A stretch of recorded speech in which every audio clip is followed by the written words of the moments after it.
Hello mga kaadayot! Welcome back to my channel. Ngayon ay gagawa po ako ng sarili kong paghaplas na buto ng abukado ang ginamit ko.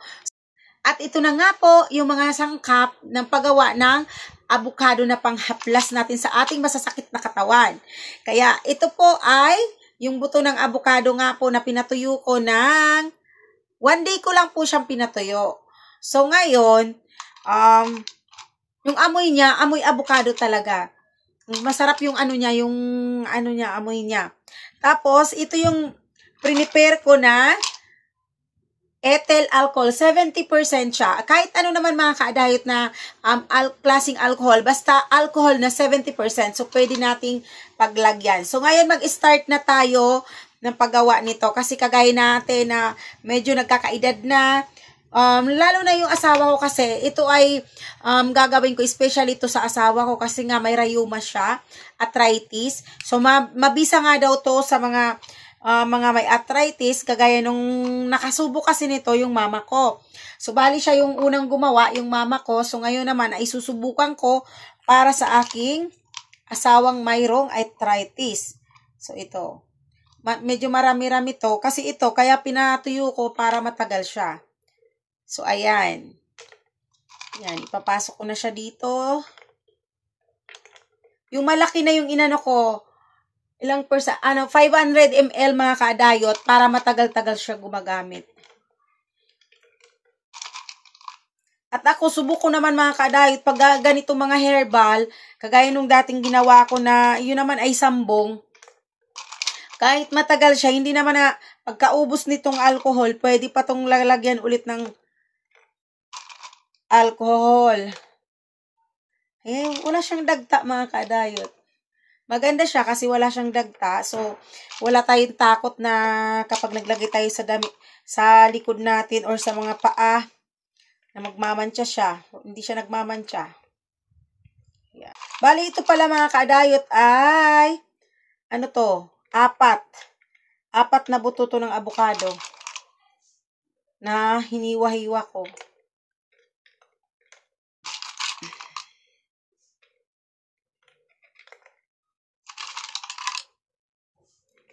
Yan. So, ang plano ko nito mga kadayot, kapag naubos na to, na alcohol na pinanghaplas, so, bubuhusan ko ulit siya ng another alcohol. 70. Ito yung napili kong ethyl alcohol casino kasi mabango siya. Halos kalahati na siya mga kadayot, tingnan nyo.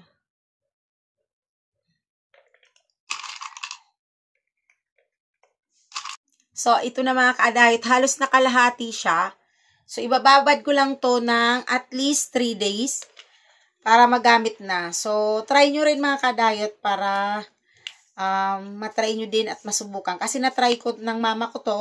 So, trinay ko din sa likod ko na masakit. So, very, very effective talaga siya mga kaadayot. Kaya maganda siya, effective talaga. So, ayan, meron na akong panghaplos. Tapos ito, bali ito, yung sinabi ko sa inyo kanina na binilad ko to. Pinatuyo ko to sa araw bago ko inilagay dito. Ito naman, ito yung isa, trinay ko din. Ito yung hindi ko na binilad. Yung mismong avocado na, ginayat ko na siya. Tapos nilagay ko na dito. So, lalagyan ko rin to. Bubuhusan ko rin to ng alcohol. Ito siya. Iba naman siyang brand. Ethyl alcohol naman to. Lalagay ko siya dito sa pinanglagyan ng panguskus sa muka. So, ito na mga kaadayot. Ilalagayan ko na to. Mas maliit itong size. So, ayan. Parang dalawang klase yung ginawa ko. No? Pero parehas lang siya. Kitang-kita, no? Ito yung hindi binilad. Ito yung pagkakuha ko na ng buto ng avocado. Nilagay ko na dito. Tapos, ito yung binilad ko. Kaya pala mga kaadayot, gumawa ako ng dalawang ganito. Kasi ito, dahil nasusubukan ko na talaga yung mga herbal, mas maganda talaga yung binilad. Kasi mas tatagal to. Kasi napatuyo siya. Ito naman, diretso na namin itong gagamitin. Bali, ito agad yung gagamitin namin pang araw-araw na pang haplas-haplas. So, yun mga kadayot. Napakita ko na ko sa inyo kung paano ako gumawa ng panghaplas ko. Sarili kong panghaplas na hindi na natin kailangan bumili ng kung ano-ano para sa ating masakit-sakit. So, ito subukan nyo at ito ay very effective talaga.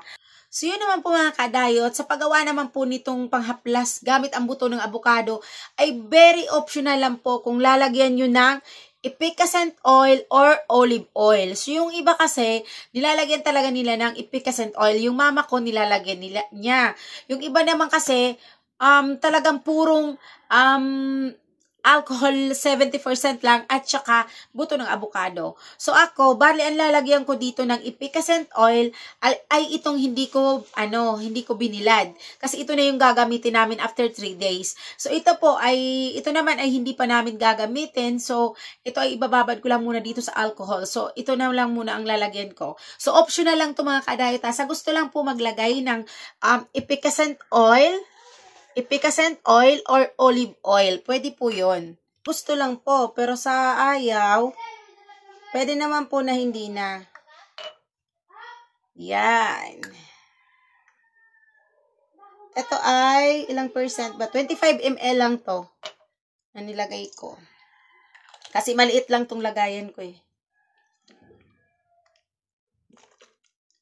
So, yan.